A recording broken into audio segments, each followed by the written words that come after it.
শেখ হাসিনা সহ ১৭ জনের বিরুদ্ধে ৩০৯ কোটি টাকা আত্মসাতের মামলায় মেঘনা গোমতী সেতুর টোল আদায়ের নথিপত্র তলব করে বিভিন্ন দফতরে চিঠি দিয়েছে দুদক।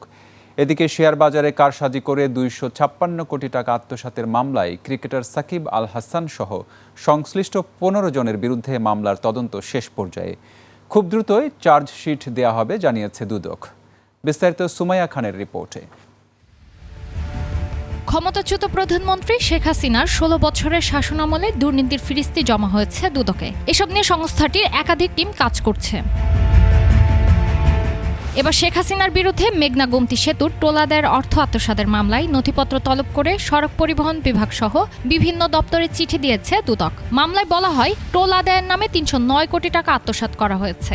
মামলায় শেখ হাসিনা ছাড়াও ওবায়দুল কাদের, আমির হোসেন আমু সহ ১৭ জনকে আসামি করা হয়েছে। টোল আদায়ের নামে পরিষদ যোগসাজশ অর্থ আত্মসাতের একটা অভিযোগ ছিল। সেই অভিযোগে মামলা হয়েছিল গত বছর।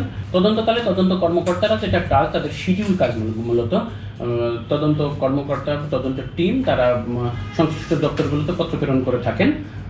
পত্র প্রেরণ পরে সংশ্লিষ্ট দপ্তর থেকে তথ্য প্রাপ্তির সাথে তারা তদন্ত প্রতিবেদন দাখিল করেন। এদিকে ক্রিকেটার ও মাগুরা ১ আসনের সাবেক সংসদ সদস্য সাকিব আল হাসান, আবুল খায়ের হিরু চক্রের ১৫ জনের বিরুদ্ধে শেয়ারবাজার কারসাজির মাধ্যমে ২৫৬ কোটি টাকা আত্মসাতের মামলার তদন্ত শেষ পর্যায়ে বলে জানিয়েছে দুদক। নতুন কমিশন এলে অনুমোদন সাপেক্ষে আদালতে চার্জশিট দাখিল করা হবে। শেয়ারবাজার কারসাজি এবং অর্থ আত্মসাতের অভিযোগে সাকিব সহ মোট ১৫ জনের বিরুদ্ধে ২৫৬ কোটি টাকা আত্মসাতের একটি মামলা হয়েছিল দুদকে।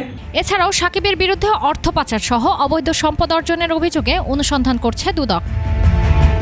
সুমাইয়া খান, ২১ টেলিভিশন, ঢাকা।